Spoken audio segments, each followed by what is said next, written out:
कसं होतंय माहितीये काय, ज्यावेळेला अकाउंटचं कॅपिटल जातंय त्यावेळेला सगळ्यात मोठी दुःख येते लक्षात घ्या मनात, बरोबर ना. आणि कधी सगळ्यात मोठं दुःख कधी होते, ज्या वेळेला $40 $100 करतोय आपण आणि $100 एका दिवसात जातात, त्या दिवशी सगळ्यात मोठं दुःख होते लक्षात घ्या. मग हे दुःख कधी होते, ज्यावेळेला तुमच्याकडनं काहीतरी गोष्टी चुकत असतात, लॉट साईज चुकते, अशा काहीतरी गोष्टी होत असतात लक्षात घ्या, त्यावेळेलाच हे जातं लक्षात घ्या, बरोबर ना. त्याच्यामुळे नियमात राहा, जेवढं नियमात राहणार तेवढं तुमच्यासाठी चांगलं आहे लक्षात घ्या, बरोबर ना. काय वाटतंय सगळ्यांना?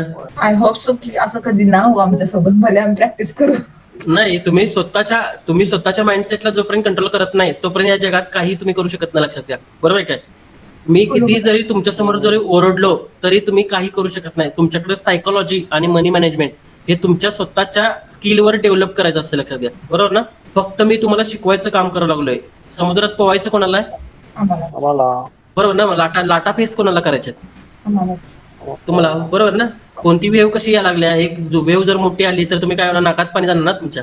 हा, मग हे सगळं अनुभवून तुम्हाला जिवंत राहायचं असेल तर नियमाच्या बाहेर जाऊन चालणार नाही लक्षात घ्या, बरोबर ना. पहिल्या स्लाइड मध्येच तुम्हाला मी दाखवलंय की हा पैसे छापण्याचं मशीन नसून हा एक आपल्यासाठी बिझनेस आहे. आणि बिझनेसला प्रत्येक रूल्स जर फॉलो करत असाल तर तुम्ही या शेअर मार्केटमध्ये किंवा फॉरेक्स मार्केटमध्ये प्रॉफिटेबल राहू शकता लक्षात घ्या, बरोबर ना. बरोबर आहे. हा, मग हेच करायचं तुम्हाला लक्षात घ्या. हे जर चुकला तर मार्केट तुम्हाला घेऊन जाणार लक्षात घ्या. मग मार्केट घरदार घ्यायला पण मागं पुढे बघत नाही लक्षात घ्या.